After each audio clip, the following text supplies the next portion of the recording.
Hello everyone and welcome to my channel, K Persia Commentary and Reparations. That's what I'll be talking about today. So much has been going on. I didn't know whether or not I was going to make a video, but I am quite excited to do so. I just came to a library actually. I thought I was just going to go home and I thought, nope, I'll come here and do my little recording and then go from there. My car is not working as well as I would like it to work, but there is that. I am so excited though, due to the fact that we are moving forward, especially here in California, with the reparations movement. It was lovely to attend the recent December 2022 community meeting. I did the first one, or listened to the first one, and a little bit of the second one, but not the full thing. It's quite long, but very insightful. But my commentary is on looking forward ahead. If you haven't already, please review my YouTube videos for Reparations, What Comes Next. It gives a fictional, quote-unquote, view of what might happen once we receive our checks. Again, it's just looking into the future. But last night, as I was listening to another YouTuber, namely Tariq Nasheed, he kind of touched on this a bit, stating that we do need to look ahead. And I'm like, of course we do. So it was very exciting to hear someone else say the same thing, for us to start thinking about it. And so this commentary is basically giving a short list of some of the things that one may consider as descendants of American slaves of what we should do, or ought to do. It's a suggestion. You can take it or leave it. First things first, do give yourself a chance not to go straight to paying bills. That's number one. I know that's an odd thing to say, but I want us to rebel a little bit against this. I think bills will take care of themselves, and we've been putting so much money into the hands of the dominant society that they're so flush with it they don't need it anymore. So let's think about what we're going to do to begin to get ourselves stable. The second thing is possibly take about, $2,000 to $5,000 of that, whatever our reparation check is going to be, and blow it. Again, these are just suggestions. There's often this thing that some parents will do with their children when they are either opening gifts or if there's new furniture or new object, just to get the child's curiosity out of the way and reduce any type of harm that may come to them. Or if they want to get them to do something for them, they'll have them do a test run, right? And I saw this back when my niece was in preschool. And it was interesting. She did have a white teacher, and that teacher basically, she put on their little cap and gown. They're graduating. And she says, okay, class, go ahead and begin touching the cap, the graduating cap. And she said, I'm going to give you a few seconds to that. So all the little kids, they start touching their caps and whatnot. And then she goes, okay, now after this, I don't want you guys to touch your cap anymore, okay? And they were like, okay. And then they said the teacher's name. So it was wonderful. A real simple masterstroke of flushing out the curiosity of what's on top of my head or what this new object is. And for many of us, having that much money is going to be a new object, quote unquote. And so we need to just flesh out of what it's like to have that much money and be able to spend on whatever we want to spend. But not too much. Set a little limit, just a little bit of time, and then we get down to work. So the third thing is to consider how we're going to make money. And underneath this, there are some A, B's, C's, and D's with this. So my suggestion is to think about something tangible that you can hold in your hands, right? Either person, places, or a thing that will give you a bigger return in the long run. And the long run should be in the next 12 months. Will I see a return on whatever I'm going to purchase? And that return could be up to you what it is. For me, I would say land. And I know that there's a lot of discussion of that. You're going to have money in your hand and you need to flip it. You need to turn around. But land is a great, great thing to do.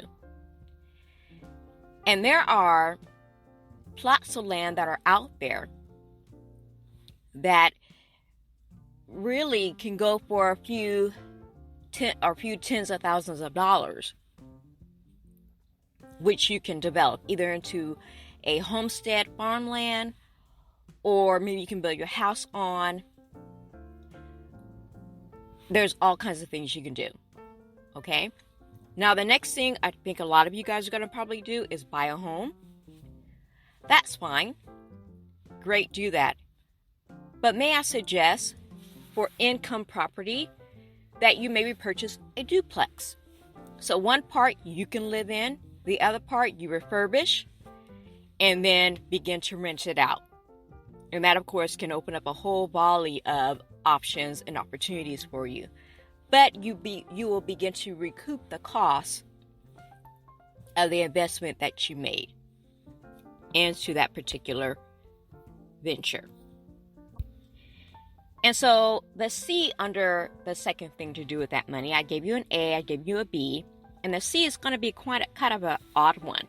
And it's one I've been thinking about a little bit. It's the turnkey business, which is, or the coin business. So if you notice that in various places you will have like a soda machine or a vending machine of some sort, whether or not you're getting snacks or whatnot, and they're all over the place. Well, those can actually be privately owned, and you just have to stock it with items. First, obviously, you got to buy the machine, stock it with items, and then you're just you're coming back every so often, maybe bi-weekly or monthly, depending on the turnaround time of when those products are empty, and you're collecting the money. But the overhead is very cheap, as well as your return for the investment can come very quickly, especially if you put it like in schools, if you put it in certain businesses. Always look for new businesses that are open, laundromats, things of that nature, where you could get a return from some bang for your buck. And it's also long-term money, right? It's money that for the long term you're going to own. Now, so we have the land, we looked at buying property, and then I touched on a little bit of a income business. So the last thing I will say on a larger scale of things of an income business, if there is a skill that you know, whether or not if you're in healthcare, if you're a legal skilled technician of some sort, if you work in a veterinarian office, if whatever you might do, whatever you know to do, whatever you do with your hands, right? Whatever you produce for someone else, that can become a teaching tool. You can become a tutor, and that just basically requires you to set up a website and advertise. I think the biggest thing is going to be advertising your skills. But there are a lot of people who need that, you know. Some people are in education, right? If you have an education background, you can help people take a test. But it's little overhead as far as your investment. And then once you get your name out there, then you can see that money return to you.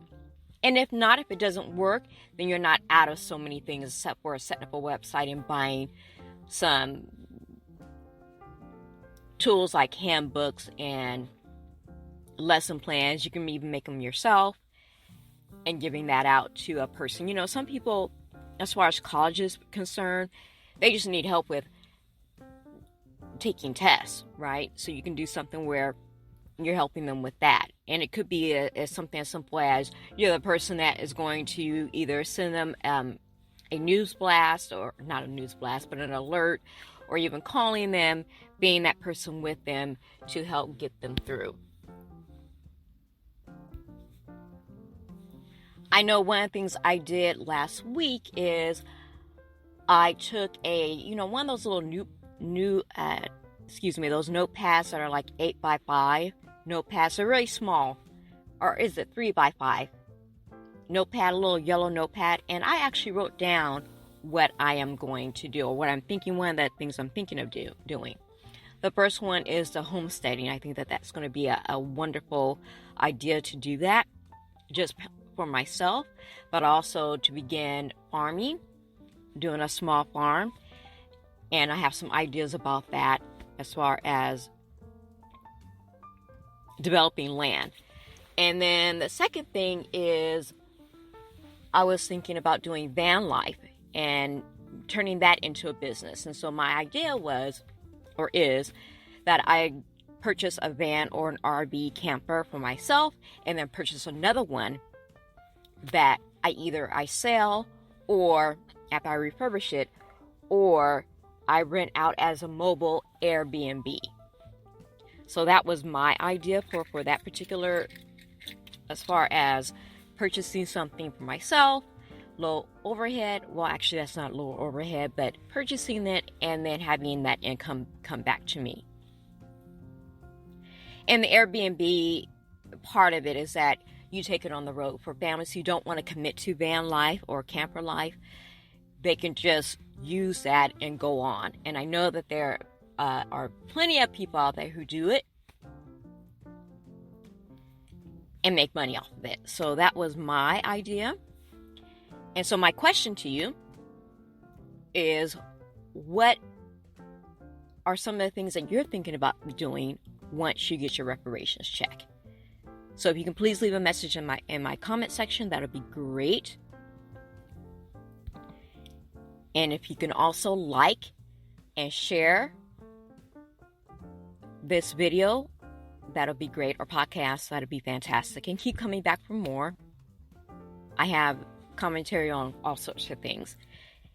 Thank you, and I hope that your reparations check, once you receive it, blossoms into more and more and more prosperity for you. Thank you. Have a good day. Bye.